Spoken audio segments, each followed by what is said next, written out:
porque sempre fica um pouquinho diferente também, né? Cada vez.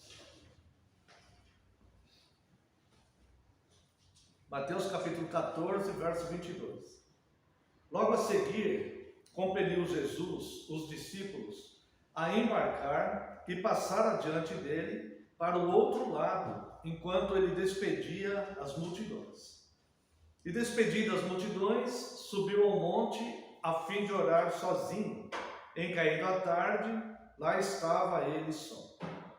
Entretanto, o barco já estava longe, a muitos estádios da terra, açoitado pelas ondas, porque o vento era contrário. Na quarta vigília da noite, foi Jesus ter com eles, andando sobre o mar. E os discípulos, ao verem-no andando sobre as águas, ficaram aterrados e exclamaram: é um fantasma. E tomados de medo, gritaram. Mas Jesus imediatamente lhes disse: tende bom ânimo, sou eu, não temais. Respondendo-lhe Pedro, disse: se és tu, Senhor, manda-me ir ter contigo por sobre as águas. E ele disse: vem. E Pedro, descendo do barco, andou por sobre as águas e foi ter com Jesus. Reparando, porém, na força do vento, teve medo. E começando a submergir, gritou: salva-me, Senhor. E prontamente Jesus, estendendo a mão, tomou-o e lhe disse: homem de pequena fé, por que duvidaste? Subindo ambos para o barco, cessou o vento. E os que estavam no barco o adoraram, dizendo: verdadeiramente és filho de Deus. Vamos fazer uma breve oração. Pai glorioso, santo e eterno, Deus que amamos, Deus Pai todo-poderoso, Criador dos céus e da terra. Nós te rendemos graças, Senhor, porque o Senhor é um Deus maravilhoso. O Senhor é um Deus que é todo-poderoso e nos ama como um Pai amoroso. Muito obrigado, Senhor. Neste momento, Deus, estamos diante da sua palavra, relembrando, Senhor, um sermão já foi pregado. Pedimos, Deus, a direção do teu Santo Espírito, porque é a sua palavra, Senhor, ela se renova em nossos corações. Por isso, Deus, nós necessitamos do teu Santo Espírito e rogamos a ti que envie o teu Santo Espírito, que nos ilumine, Deus, para entendermos essa palavra já revelada e nos mostre, Deus, a tua santa vontade. Que neste momento, Senhor, eu clamo a ti, eu desapareça, eu diminua e só prevaleça a tua palavra, porque a tua palavra é a verdade. E só sai dos meus lábios o que for dirigido pelo teu Santo Espírito com a sua expressa autorização. No nome santo e poderoso de Jesus é que oramos. Amém. Amada Igreja do Senhor Jesus Cristo, venho vos proclamar Cristo, o Senhor do sobrenatural, o Senhor que move o sobrenatural das nossas vidas. Quero relembrar algo que eu falo constantemente e é uma verdade. Questões sobrenaturais e milagres são para nós, porque para Deus tudo é agir natural de Deus. Deus, ele é todo poderoso e não há nada difícil para ele. Essa perspectiva de milagres e questões sobrenaturais são para os nossos olhos. Nós é que falamos, isso é um milagre. Para Deus, o Deus que do nada criou todas as coisas com o poder da sua palavra, para ele todas as coisas são possíveis.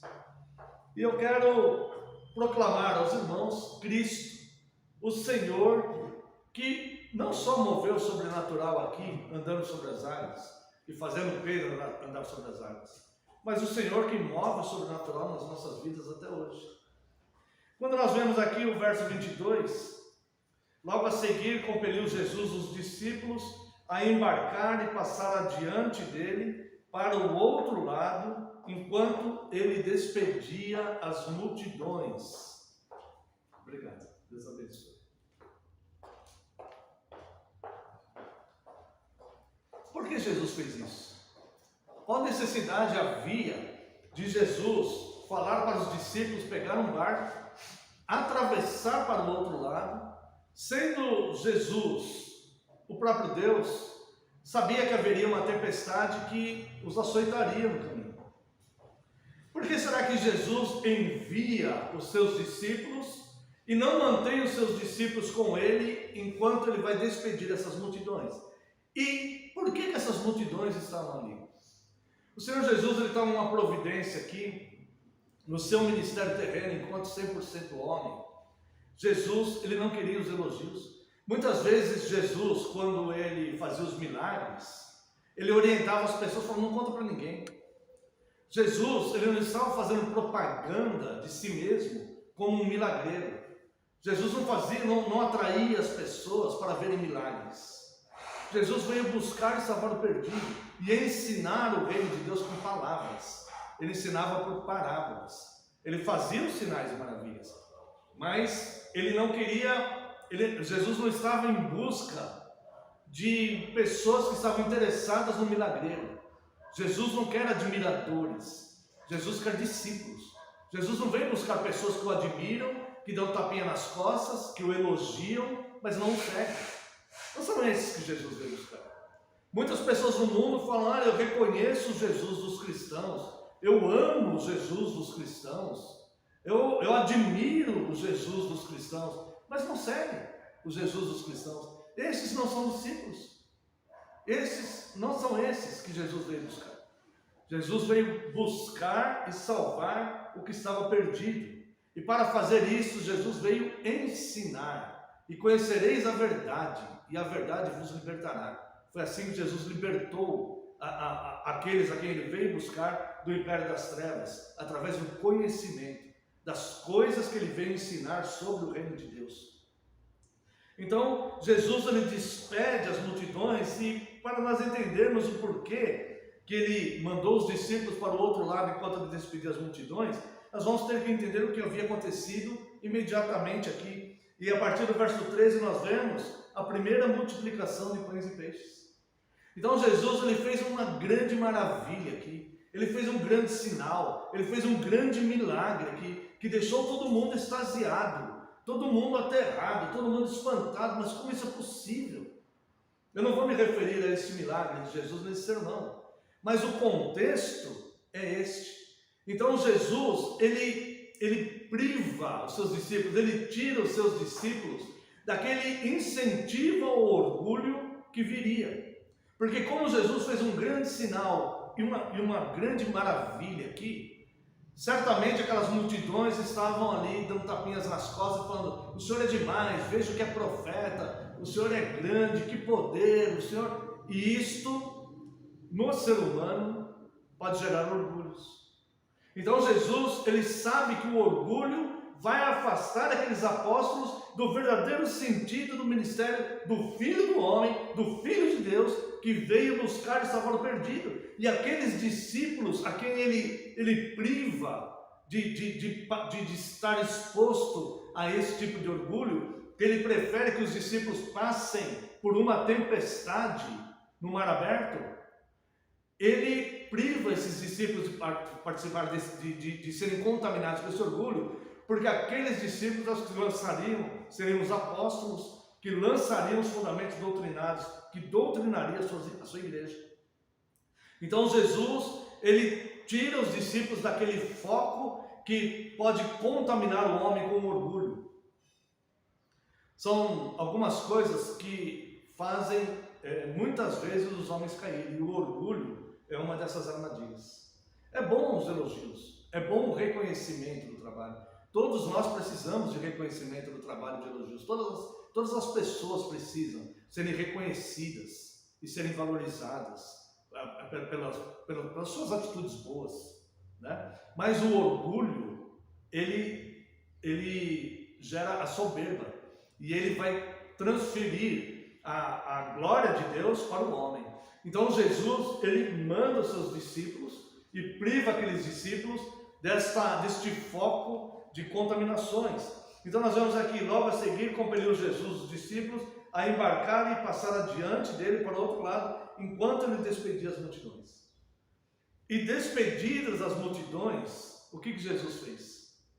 Ele também não se contaminou, enquanto 100% homem, ele não se contaminou com aqueles vários elogios que certamente ele ouviu aqui, com aquelas frases que falam, olha, isso aqui maravilha que o Senhor fez aqui, que grande profeta é o Senhor, como o Senhor é perfeito nessas suas obras, ele pegou, despedidas as multidões, ele subiu ao monte a fim de orar sozinho. E caindo a tarde, lá estava ele só. Ou seja, ele saiu do meio daqueles elogios e foi estar na presença de Deus em particular. O nosso Deus que vem em secreto nos basta. Os fariseus faziam o contrário, exatamente o contrário disso. Mas Jesus diz: entra no teu quarto, fecha a tua porta e ora a teu Deus em secreto. O Deus que vem em secreto, esse te basta. Não precisa fazer propaganda, né? Normalmente é muito comum nós vemos assim pessoas dizendo: outras religiões fazem muito mais boas obras do que os cristãos. Irmãos, que coisa... As outras religiões fazem boas obras, nós reconhecemos isso, e é louvável que façam boas obras. Mas que coisa sem sentido julgar os cristãos. Cristão verdadeiro, a mão direita não sabe o que a mão esquerda faz. O cristão verdadeiro, ele age em baixa visibilidade, ele não fica fazendo propaganda de boas obras. Então Jesus, ele fez exatamente isso. E ele foi ao Pai que está em secreto. E o Pai que vem em secreto, este o recompensaria. Entretanto, verso 24, o barco já estava longe, a muitos estádios da terra. Estádio aqui é uma medida, né? É um termo de medida aqui. E o estádio, e o barco, né? Estava a muitos estádios da terra, quer dizer que já estava bem distante da margem. Estava em mar aberto, tá? Embora fosse um grande lago, mas era como se fosse um mar, né? Então o barco já estava longe a muitos estádios da terra, açoitado pelas ondas, porque o vento era contrário. Irmãos, muitas vezes a nossa vida, ela está praticamente descrita aqui. Quando parece que estamos longe da terra firme, parece que não temos aquela segurança de firmar os pés em algum lugar. Parece que estamos tão distante de uma segurança que parece que estamos entregues à nossa própria sorte. E às vezes as tempestades estão gerando ondas que estão açoitando a nossa vida de um lado para o outro. Parece que nós vamos à deriva em qualquer momento. Parece que não vamos resistir. Parece que não vamos sobreviver àquilo. Quantas situações da vida. Quantas vezes na vida parece que nós vamos ser fritados, né? Quantas vezes parece que nós vamos naufragar. Mas existe um Deus. Existe a nossa profissão de fé. Creio em Deus Pai Todo-Poderoso, Criador dos céus e da terra. Está difícil, longe da terra firme para os meus pés. Está difícil com essas ondas açoitando o meu barco. Está difícil, eu reconheço que está difícil. Mas eu reconheço que não é porque a noite está escura e fria que o sol nunca mais aparecerá. Não é porque a noite está escura e fria que o sol não está mais lá. Sim, o sol estava. E Deus, Ele continua governando as coisas. Ele é o Deus que governa as tempestades. Ele é o Deus que governa as ondas. Vocês imaginem um barco de 2000 anos atrás. Era um barco totalmente precário. Não é como essas embarcações de hoje, com toda a tecnologia e feito com toda a elaboração lá. Eram barcos precários que estavam açoitados pelo mar. Tanto é que vários deles aqui eram pescadores, pelo menos 4 deles eram pescadores, talvez 5 eram pescadores. E estes homens gritaram de medo, estes homens sentiram medo muitas vezes nessa situação que estava aqui. E vemos aqui, na 4ª vigília da noite, verso 25, na 4ª vigília da noite, foi Jesus ter com eles andando sobre o mar. Essa 4ª vigília da noite, meus irmãos devem lembrar, né? Já em outras oportunidades falamos. Os judeus contavam a hora de 3 em 3 horas, e cada hora era uma vigília, tá? Então, nesse caso aqui, era a vigília da noite. Então, começava às 6 horas da tarde. A primeira vigília era das 6 às 9 da noite, tá? Das 18 às 21 horas. A segunda vigília era das 9 à meia-noite. A outra era da meia-noite às 3. E a 4ª vigília era das 3 às 6 da manhã. Então eles estavam nesse período, entre 3 horas e 6 horas da manhã. tudo escuro. E Jesus então começa a andar sobre o mar. Olha só, eles estavam de madrugada, tudo escuro, com um barco precário, em meio a uma tempestade, muito longe da terra firme, e as ondas açoitando o barco. A sensação era constante que eles iriam naufragar. E Jesus então, que estava sozinho ali orando no monte, em meio a essa tempestade, Jesus vai até eles andando sobre o mar. Verso 26, e os discípulos, ao verem-no andando sobre as águas, ficaram aterrados e exclamaram, é um fantasma. E tomados de medo, gritaram. Aqui é a gota d'água do medo, né? Porque eles já estavam ali numa situação que estava gerando inquietação, insegurança. E aqui eles veem Jesus andando sobre o mar e gritaram, é um fantasma. Porque o ser humano acha mais fácil acreditar que é um fantasma que irá fazer algum mal para eles do que Cristo que irá salvá-los. Porque é mais fácil para os homens crerem num fantasma. O fantasma também não seria um sobrenatural? O fantasma também não seria algo que foge à razão e à expectativa humana? Mas o ser humano tem a tendência de ver fantasmas onde eles não existem. Basta uma situação contrária para o homem ficar produzindo na sua própria mente fantasmas. Coisas, tal pessoa fez aquilo, vai acontecer tal coisa, vai desmoronar tudo, algo não vai dar certo, aquela pessoa está de má fé comigo, aquela pessoa está... Nós ficamos criando fantasmas, irmãos, na mente, de coisas que não necessariamente estão acontecendo. E isso é terror, causa terror na mente da gente. E muitas pessoas, em meio a essa autocriação de fantasmas na própria mente, tomam decisões totalmente equivocadas. Por isso a Bíblia fala, não se precipite com as coisas. Não seja precipitado. Peca quem é precipitado. E quando diz peca, nem sempre é pecado de pecado para ofender a Deus. É pecado de erro mesmo. De errar por tomar uma decisão precipitadamente. Nunca se precipite diante das coisas. Nunca siga o que tua mente está projetando. Se você não tem convicção, se não há evidência, se não há provas de algo que você possa ver concretamente, não tome decisões baseado em devaneios. Muitas vezes são fantasmas que a nossa mente está criando. Assim como a mente cria os seus falsos ídolos e as suas falsas crenças, a mente também cria os seus próprios medos. O medo, ele nasce do nada. O medo, ele nasce do desconhecido. O medo nasce da especulação. Então, irmãos, nós devemos confiar nas pessoas. Nós devemos confiar que existe um Deus governando todas as coisas. E se algum dia nós constatarmos que alguém agiu de má fé, entregue para Deus. Aí sim, toma alguma atitude, caso seja necessário. Mas, simplesmente pelo fato de estarmos imaginando fantasmas, nós não devemos tomar atitude nenhuma. Espere, deixa a poeira baixar, deixa a tempestade passar, confie em Deus, creia na providência e seja prudente.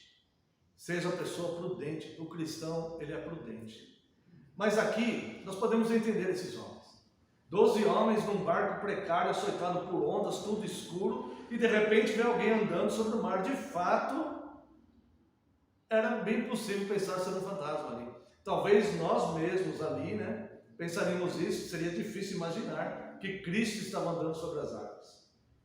Mas, o que aprendemos aqui é que é mais fácil crer em fantasmas do que crer na providência de Cristo. Por isso o cristão é diferenciado. Por isso nós professamos que cremos em Deus Pai, Criador de todas as coisas. E por isso nós temos convicção que pertencemos a Ele. E mesmo que Ele enviasse fantasma De alguma forma aquele fantasma iria beneficiar cada um de nós. Então, exclamaram ao fantasma e, tomados de medo, gritaram. Verso 27. Esse verso 27, ele é extremamente lindo. Ali eram homens que estavam naquele barco. Mas eu digo homem, não estou nem me referindo à espécie humana. Quando nós falamos homem e mulher, né? Falamos homem. Não, ali eram homens mesmo, homens. Homens rústicos, a maioria deles. Um era revolucionário, outros eram pescadores. Eram homens que viviam há 2000 anos atrás, que estavam acostumados com espada, que estavam acostumados com a força do braço para defender as suas famílias e produzir o seu próprio alimento. Ali eram homens mesmo. 12 homens gritando de medo. Nós poderíamos falar, para com isso. Como falavam, né, os homens mais velhos, passaram pela criação, como eu falei, homem não podia chorar, só as meninas podiam chorar, os homens não podiam. Aí falava assim, engole o choro, né? Jesus poderia pensar isso. 12 homens gritando de medo. Mas a resposta de Jesus, a atitude de Jesus aqui, ela é magnífica, ela é linda, ela demonstra amor, profundo amor. Primeiro, que ele foi movendo o sobrenatural em direção àqueles homens. E segundo, que quando aqueles homens se equivocaram e gritaram de medo, ele diz aqui, ó, o verso 27 diz, imediatamente.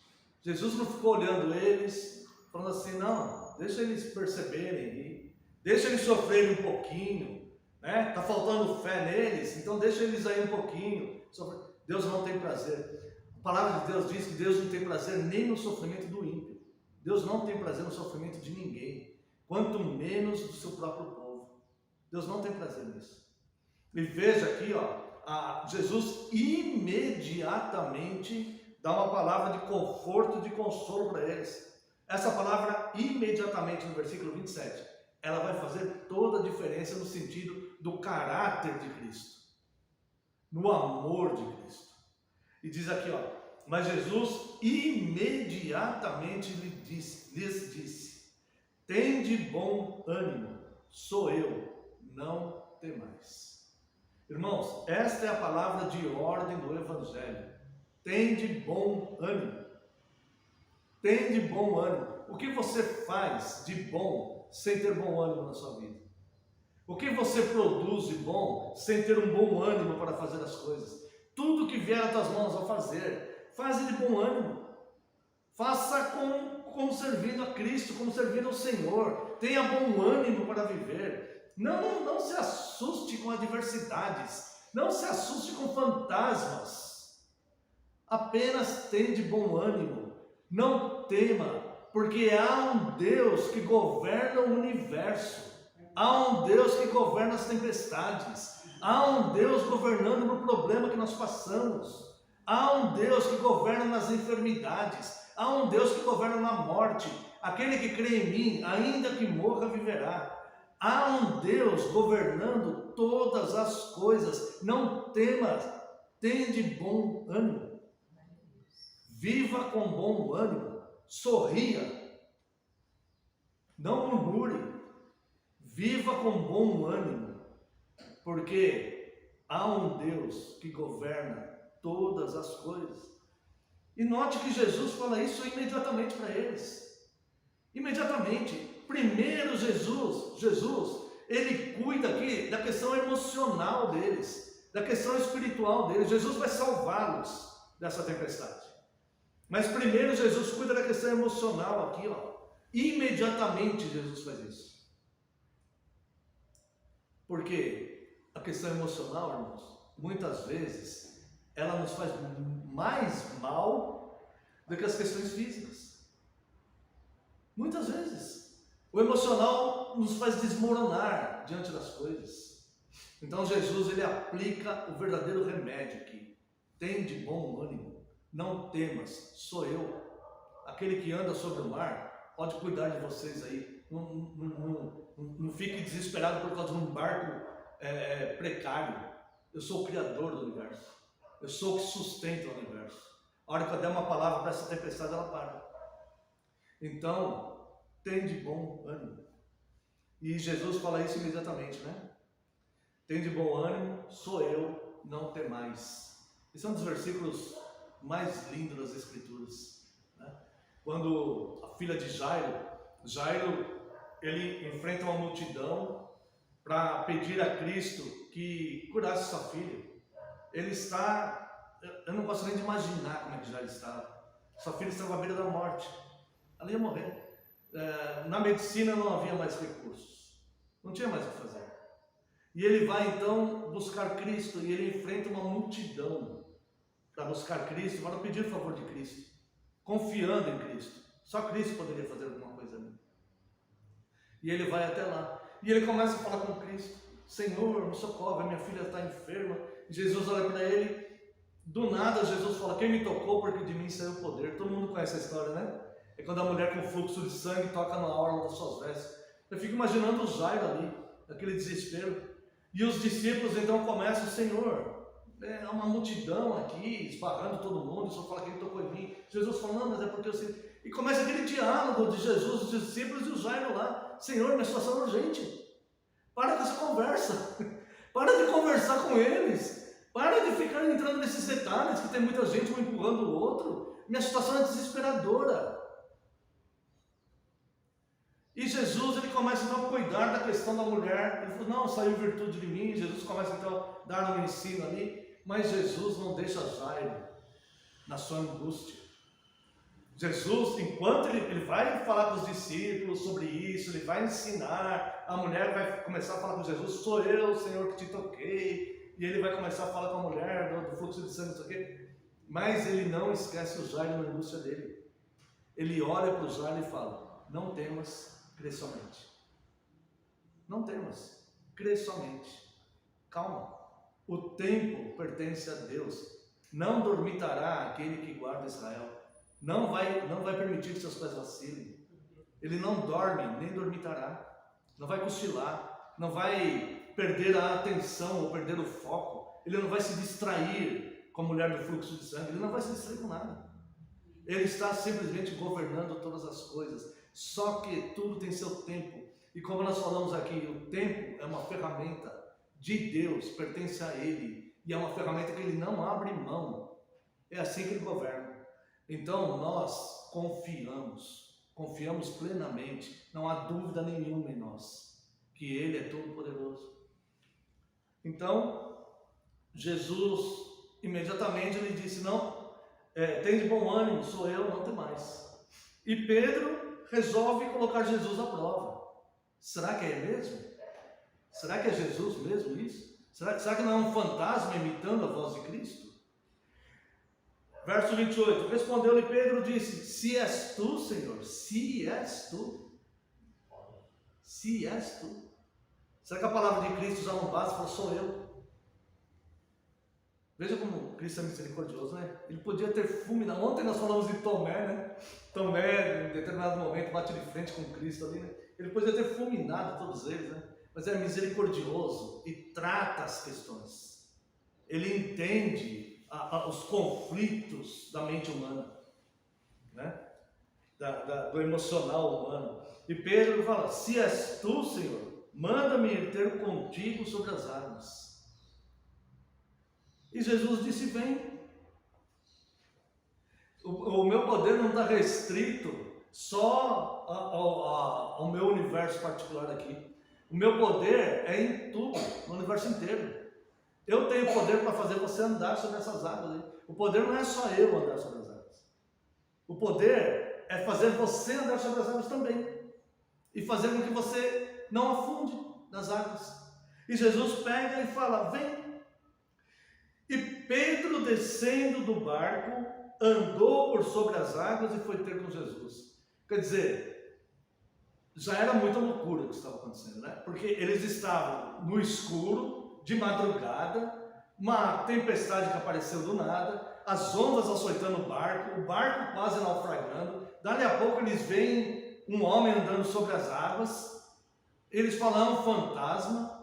Aí eles escutam Jesus falando, eles devem estar atônitos ali, como que Jesus vem andando de lá para cá? E Pedro então põe a prova, e os outros 11 olhando aquilo, falando, Pedro conversando ali, que atitude inesperada também de Pedro, né? Se és tu mesmo, e Jesus fala, vem, e ele pega e desce mesmo, do barco, em meio àquilo tudo. Imagina os outros 11. Era loucura demais para encarar numa noite só, né? Em poucas horas. E aí eles olham, então Pedro desce para a água. Eu fico imaginando, Pedro, não faz isso, uns tentando segurar ele. Para, você vai se afogar. E o Pedro foi sobre as águas. E o mais incrível de tudo é que ele andou por sobre as águas e foi ter com Jesus. Eu quero fazer uma parte aqui. As tempestades, aliás, a tempestade praticamente decretando a morte deles. Era quase uma sentença de morte aqui. Porque eles não viam, eles estavam muito longe da terra firme. As ondas açoitando, tudo escuro. As tempestades açoitando o barco. Mas Jesus vai até lá, até onde eles estavam, movendo o sobrenatural. Andando sobre as águas. Esse é o agir natural de Jesus. Quando você entra no seu quarto, nós falamos, né? Entra no seu quarto, fecha a porta, o Deus que vem em secreto vai te atender. Exatamente o que Jesus fez andando sobre as águas para socorrer aqueles homens no meio da tempestade, Jesus faz por você quando você está no seu quarto. Ele está movendo o sobrenatural, entendendo você e o seu conflito, entendendo você e a sua lágrima, dizendo para você, não temas, tenha de bom ânimo. E ele vai mover o sobrenatural exatamente como ele moveu de forma visível, mesmo que nós não vemos, ele está movendo o sobrenatural para te atender ali, mesmo que a gente não veja, como os discípulos viram ele andando sobre as águas. O agir de Cristo é o mesmo. Não é só com aqueles que Cristo tinha um cuidado, é conosco também. Nós somos discípulos dele. Nós não somos os apóstolos que lançam doutrinas. Nós somos discípulos. Discípulos é aquele que aprende do mestre. E quanto mais nós aprendemos, mais nós o amamos e mais nós queremos ficar com ele, mesmo quando não haja onde reclinar a cabeça. Mas quando nós entramos no nosso quarto e oramos, ele move o sobrenatural. Não tenha dúvida disso. Irmãos, olha, vou dando um conselho em amor para vocês. Um conselho em amor. Nunca negligencie oração. Nunca. Seus momentos de oração. Nunca. Você ganha muito mais entrando no seu quarto e orando do que muitas vezes um dia inteiro correndo atrás das coisas. Nunca negligencie oração. Ele vai mover o sobrenatural como ele moveu ali com Pedro. Como que nós oramos? Com a Bíblia aberta. É assim que nós oramos. Nós oramos com a Bíblia aberta, porque a nossa oração é um diálogo com Deus. E Deus fala conosco através da sua revelação, das Escrituras. Foi assim que ele determinou. Uma invenção minha. Ele determinou isso. E eu posso constatar que na minha vida, muitas vezes, inúmeras, Deus falou comigo perfeitamente através das Escrituras, nos meus momentos de maior loucura, de maior insensatez, quando eu não via um palmo diante do meu nariz. Simplesmente não sabia o que ia acontecer. Muitas vezes ele me tratou, não temas, crê somente. Muitas vezes ele me tratou, tenha de bom ânimo. Muitas vezes ele me tratou, apenas seja forte e corajoso. Não te enviei eu, apenas seja forte e corajoso. Muitas vezes. Então, nós não nos impressionamos com vista. Nós não impressionamos se as pessoas te deixam de lado, se as pessoas estão fazendo o que você quer, se as pessoas não estão. Não é isso que move a gente, irmãos. Nunca negligencie esses momentos de oração. Nesses momentos de oração, ele vai falar com você através das Escrituras. Ele vai falar. Eu garanto para você que ele vai falar. Ele vai falar com você através das Escrituras dele, da revelação dele. E vai mover o sobrenatural, mesmo que você não veja o que ele está fazendo. Oração é preciosa. Nunca. Nós vamos entrar no catecismo, vamos estudar a oração do Pai Nosso, né? Nunca negligencie a oração. porque a oração é preciosa. E ele disse, então Pedro falou, se é o Senhor, deixa eu ver com ele. Nós podemos fazer prova de Deus, né? O Salmo 34 diz, provai e vede que o Senhor é bom. Gideão fez a prova, colocando a lã, falou, Senhor, se for eu mesmo que o Senhor está chamando para libertar o povo dos midianitas, né? Desculpa a minha incredulidade, mas se for o Senhor mesmo, que tem orvalho em tudo, menos na lã. Aí no dia seguinte, tinha orvalho em tudo, mesmo na lã não tinha. Aí ele pega, já era para dar-se por satisfeito, né? Mas ele pega e faz outra prova. Senhor, agora vamos fazer o contrário, só para confirmar se é o Senhor mesmo. Então, que tem orvalho só na lã, não tenha, no dia seguinte tinha só na lã e não tinha o resto. Então, quando nós fazemos, é possível, Deus permite que nós façamos prova dele. Nós fazemos prova em amor. Em amor. Não usando Deus para benefício próprio, né? Como eu sempre falo, Deus, se é o Senhor mesmo, se é verdade mesmo, então que eu ganho na Mega Sena sozinho. Não, aí você está querendo manipular Deus, né? Mas com respeito e reverência, certo? Algo que você vai entender que é Deus agindo ali, né? Pode fazer isso. Não precisa acreditar nos pregadores. Você pode ir no seu quarto, Senhor, se for verdade, aquele sermão me mostra, com todo respeito e reverência. E ele vai mover o sobrenatural. E ele vai mostrar a grandeza dele. Isso aqui, irmãos, é Deus governando o universo. Não depende de cada um de nós. Respondendo-lhe, Pedro disse, se és tu, Senhor, manda-me ter contigo sobre as águas. Verso 29, e ele disse, vem. E Pedro, descendo do barco, andou por sobre as águas por ter com Jesus. Da mesma forma que Jesus move o sobrenatural para nos alcançar, quando é necessário, quando é propósito dele, ele faz nós também mover no sobrenatural. Através de nós, o sobrenatural acontece. Só Deus pode fazer isso. O homem não é nada. O homem em si mesmo não é nada. Mas só Deus pode fazer essas coisas. Verso 30. Reparando, porém, na força do vento, teve medo e, começando a submergir, gritou, salva-me, Senhor. Irmãos, note aqui, né, que realidade deprimente do ser humano. Todo aquele momento de aflição, de angústia, de escuridão, de medo. Aí eles confundem Jesus com um fantasma. Jesus fala, não temas, tem bom ânimo, sou eu, né? Ele faz prova com Jesus, ele faz prova. Jesus fala, vem. Ele se enche de coragem, vai mesmo. E Jesus o faz andar sobre as águas. O que mais? Mais prova ainda? Mais sinais? Mas o que Pedro é? Um ser humano. E aí ele começa a reparar. Ele tira os olhos de Cristo. Enquanto ele está olhando para Cristo, ele está andando sobre as águas, movendo o sobrenatural, seguindo em frente. Ele mesmo falou, se é o Senhor, permite que ele convenha. E ele começou a ir, olhando para Cristo. Ele estava andando sobre as águas. Mas o que deu na cabeça dele? Começou a reparar na força do vento. Acaso o vento é mais forte que Cristo? Ele começou a reparar na força do vento. Ele começou a reparar nas ondas. Ele começou a reparar na circunstância humana. Ele começou a reparar no momento. Ele tirou os olhos da graça. Ele tirou os olhos do poder. Ele tirou os olhos daquele que é todo poderoso. Ele tirou os olhos daquele que governa todas as coisas, que sustenta o universo, para olhar consequências, para olhar coisas mínimas, temporais, coisas que para Deus não é nada. Cristo é o Senhor do mar, Cristo é o Senhor das ondas, Cristo é o Senhor das tempestades, Cristo é o Senhor de cada um daqueles homens ali. Aquele barco foi feito com madeira de árvores que pertencem a Cristo. A natureza pertence a Cristo. E ele, enquanto ele estava olhando para Cristo, ele estava andando. Mas aí ele começou a reparar. Não sei quem falou não sei o que lá.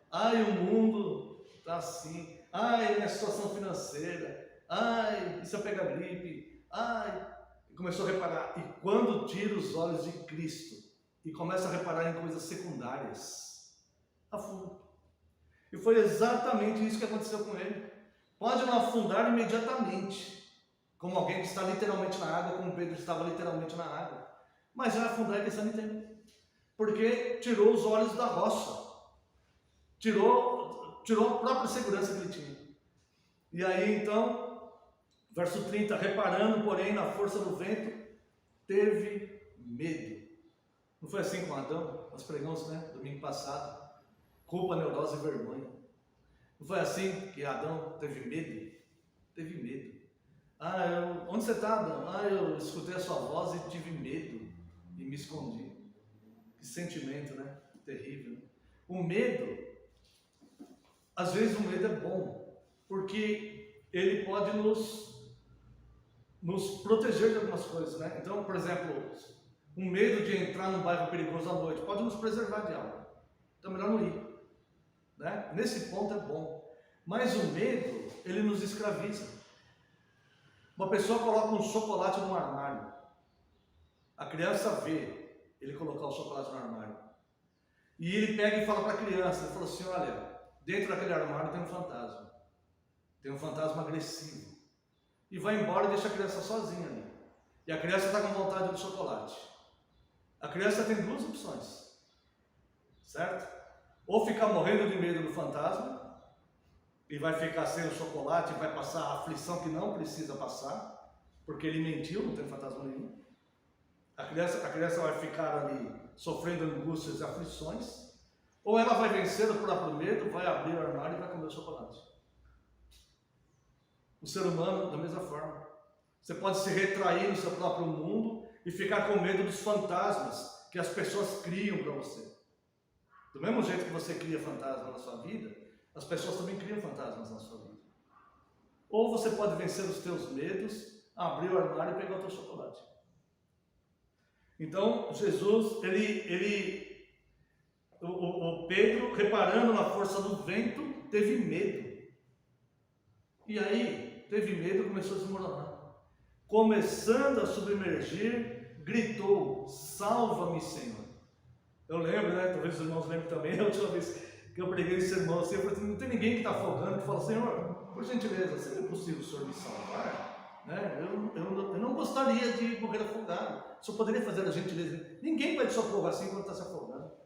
A pessoa se debate e grita, Senhor, socorro, me tira daqui. E olha só, irmãos, de novo, lembra o verso 27? Mas Jesus imediatamente lhes disse, para a aflição emocional que eles estavam, Jesus imediatamente cuidou deles, né? Da questão emocional, do medo que eles estavam. Aqui era uma questão física, material, ele estava afundando na água. E Senhor, me tira daqui, me socorre. Verso 31, e prontamente, Jesus poderia manter ele em vida, mesmo ele se submergindo. Porque Jesus é o Senhor da vida. Mas assim como Jesus imediatamente cuidou da questão emocional deles, aqui Jesus prontamente cuidou dele, da questão física. Para que deixar ele sofrendo ali? E Jesus então, prontamente, estendeu a mão e o tomou. Foi exatamente isso que Jesus veio fazer no mundo e fez com cada um de nós. Nós estávamos afogados nos nossos próprios pecados, nas nossas próprias crenças, nas nossas próprias imaginações, nas nossas próprias incertezas, nas nossas próprias loucuras. E ele veio e desceu no fundo do abismo, nos pegou pelas mãos, colocou nos ombros e soprou a vida nas nossas narinas. Sproul disse isso. Ele veio, desceu, nos tomou pela mão, nos colocou nos ombros, nos colocou em segurança e soprou vida em nós. Ele nos vivificou. E é exatamente isso que Jesus faz com Pedro aqui, né? Prontamente, Jesus estendendo a mão, tomou e lhe disse, homem de pequena fé, por que duvidaste? Veja que, primeiro, Jesus imediatamente cuida da aflição emocional que eles estavam. Tá? Jesus, ele cuida imediatamente, através da sua palavra, através da palavra dele. Ele cuida imediatamente da nossa aflição emocional. Somos nós que negligenciamos isso, sabia? Mas ele cuida imediatamente das nossas aflições emocionais. Jesus prontamente cuida de nós nas nossas questões materiais também, que nos incomodam. Mas isso não impede dele nos corrigir, sabe por quê? Porque ele corrige aqueles que ele ama. Não existe amor verdadeiro se não houver correção. Se não houver correção, não existe amor verdadeiro. Não existe verdade nesse amor. Então, prontamente Jesus, estendendo a mão, tomou e lhe disse: homem de pequena fé, por que duvidaste? Jesus deu uma bronca nele. Homem de pequena fé, por que duvidaste? Isso aqui foi uma correção. E como que vai terminar isso? Começa aqui o término disso. Verso 32. Subindo ambos para o barco, cessou o vento. O que quer dizer isto? Acabou a lição que Cristo tinha que dar para eles. Terminou. Não há mais necessidade de vento. Não há mais necessidade de tempestade. É Cristo que governa a tempestade. A tempestade não estava lá para torturar eles. A tempestade estava lá com um fim específico, planejado, organizado, para ensiná-los, para forjar neles um caráter, para forjar neles confiança, para eles verem Cristo de mais perto, para eles verem o poder de Cristo, por algum motivo. Para dar uma grande lição que foi deixada aqui para gerações futuras. Século 21 nós estamos falando sobre isso. Então, irmãos, quando termina o propósito, não há mais motivo de sofrimento, porque Cristo não tem prazer no sofrimento da gente. Então terminou a lição, acabou o aprendizado, acabou o que Cristo tinha que fazer ali, imediatamente cessa a tempestade. Se a tempestade ainda não cessou, é porque nós estamos no processo de aprendizagem, é porque Cristo ainda está construindo algo bom que deve ser feito dessa situação. Alguma coisa. Mas quando completar isto, não há mais necessidade da tempestade. As tempestades na nossa vida, as tribulações, são ferramentas de Deus para construir em nós os seus propósitos. E então, subindo ambos para o barco, cessou o vento. E aí, tudo isso aqui, embora eles tenham gritado de medo, embora eles tenham passado momentos de pura aflição aqui, de pura aflição, longe da terra, achando que iam naufragar, né? Momentos de angústia, embora tenha acontecido tudo isso sobre eles, com eles, tá? Isso aqui produziu salvação, porque olha só, e os que estavam no barco o adoraram, dizendo: verdadeiramente és filho de Deus. Reconheceram que era Cristo, o adoraram o Senhor do universo. Isso levou, não só edificou eles, mas levou eles para o melhor lugar, a melhor situação que o ser humano pode estar, que é nos pés de Cristo. Lembra quando Cristo vai visitar Marta e Maria? Que Marta está ocupada com muitos afazeres e Maria está o tempo todo nos pés de Cristo ali. E Marta fica indignada, porque na cabeça da Marta, não por mal, mas a Marta estava pensando: poxa, nós recebemos um mestre aqui, tem tanta coisa para fazer, tem que fazer o almoço, tem que lavar a panela, tem que servir a mesa, e a Maria só fica lá. Não é certo isso. E a Marta então fala com Cristo e fala: Senhor, fala para Maria vir me ajudar. E a resposta de Jesus é: Marta, Marta, te preocupas com muitas coisas, está inquieta com muitas coisas, mas só uma é necessária. Maria escolheu a melhor parte. Então, eles foram levados aqui, esses discípulos aqui que estavam angustiados, eles foram levados a entenderem a melhor parte. E aqui, então, eles, os que estavam no barco, o adoraram, dizendo: verdadeiramente és filho de Deus.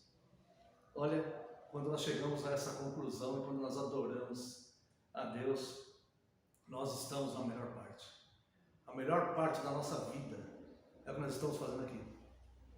Essa é a melhor parte da nossa vida. Isso aqui vai produzir frutos, isso aqui vai produzir paz, isso aqui vai produzir confiança. Deus está cuidando de nós estamos adorando o Criador do Universo, nós estamos cumprindo a nossa parte. Não que o que nós façamos é tudo imperfeito, né? O que nós fazemos é imperfeito, mas nós estamos na melhor parte. E aí então termina a tempestade, a lição se acalma, Cristo pega os seus discípulos, pega aquele barquinho precário, vai para outra margem, né? E Cristo mais tarde vai completar a sua obra redentora sobre toda a humanidade. Amém. Como